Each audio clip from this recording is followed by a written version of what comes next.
तरह से कोई अधिकारी कैसे तय कर सकता है कि जो वर्तमान में मुख्यमंत्री हैं कि वो इस्तीफा देंगे? इसका मतलब सरकार नहीं है। बीजेपी का दबाव है, प्रेशर कैसा है, जल्दबाजी में है बीजेपी आदरणीय नीतीश कुमार जी को मुख्यमंत्री के पद से हटाने। एक भी वादा अभी तक तो पूरा होता नहीं दिख रहा है। अभी तो कुर्सी के ही अदला बदली के खेल में सब लोग व्यस्त हैं। गृह विभाग के द्वारा एक लेटर जारी किया गया और उस लेटर में मुख्यमंत्री नीतीश कुमार की सुरक्षा Z+ करने की बात कही गई।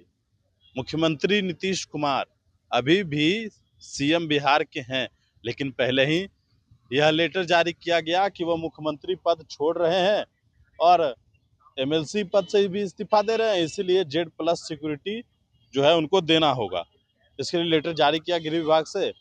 मंत्री जनता दल यूनाइटेड से उनसे जब सवाल पूछा गया तो वो कह रहे हैं कि हमें इस बात की जानकारी ही नहीं और अब इस बात को हम ऊपर तक पहुंचाएंगे। राष्ट्रीय जनता दल तिवारी जी, जिस तरीके से लेटर जारी किया गया है और जो मंत्री बयान दे रहे हैं कि हमें इस बात की जानकारी नहीं है, हम ये बात ऊपर तक पहुंचाएंगे, क्या है ये?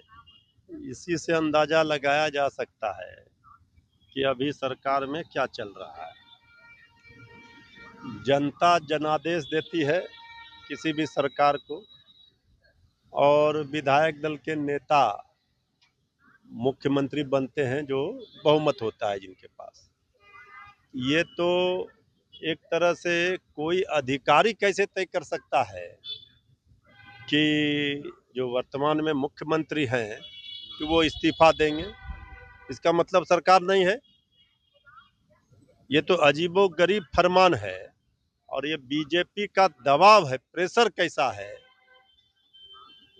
जल्दबाजी में है बीजेपी आदरणीय नीतीश कुमार जी को मुख्यमंत्री के पद से हटाने। अब बिहार सरकार में वरिष्ठ माननीय मंत्री हैं आदरणीय श्रवण बाबू, अब वो कह रहे हैं कि ऊपर तक पहुंचाएंगे। अब जब अधिकारियों ने ही तय कर दिया कि मुख्यमंत्री वो नहीं रहेंगे, अब ऊपर कहाँ जाएंगे? लेटर जारी कर दिया, आदरणीय प्रधानमंत्री के पास जाएंगे। अब भला बताइए, ये तो शायद ही कभी कोई किसी ने ऐसा पत्र देखा हो। तो बिहार में किस तरह की सरकार चल रही है, क्या स्थिति है सरकार की, अभी तो बहुत दिनों से कैबिनेट भी नहीं हुआ है।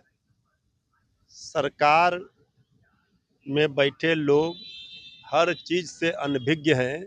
जब सरकार के वरिष्ठ माननीय मंत्री को ये पता नहीं, ये 3-4 दिन हो गया कि कोई लेटर निकला है, वो कह रहे हैं कि ऊपर तक पहुंचाएंगे।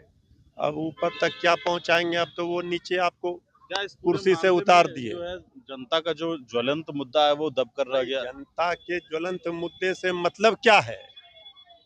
जो वादा किया वो एक भी वादा अभी तक तो पूरा होता नहीं दिख रहा है। अभी तो कुर्सी के ही अदला बदली के खेल में सब लोग व्यस्त हैं। तो नेता विरोधी दल श्री तेजस्वी यादव जी ने एक जिम्मेवार विपक्ष के नेता के रूप में, विपक्ष होने के नाते सरकार को आईना दिखाने का काम कर रहे हैं।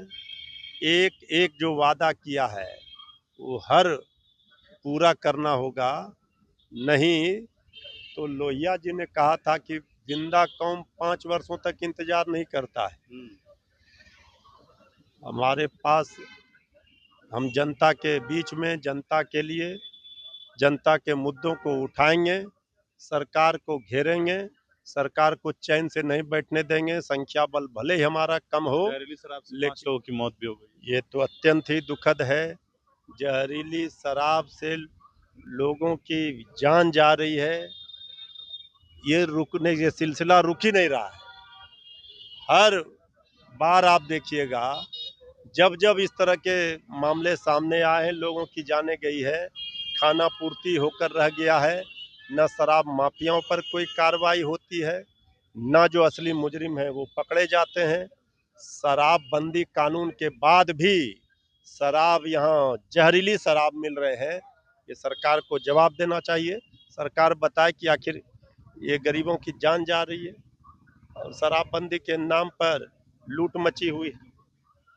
चलिए, हमारे साथ राजद के प्रवक्ता मृत्युंजय तिवारी थे। आप सुन रहे थे उनकी पूरी बातों को। बड़े इन्फॉर्मेशन के साथ नमस्कार।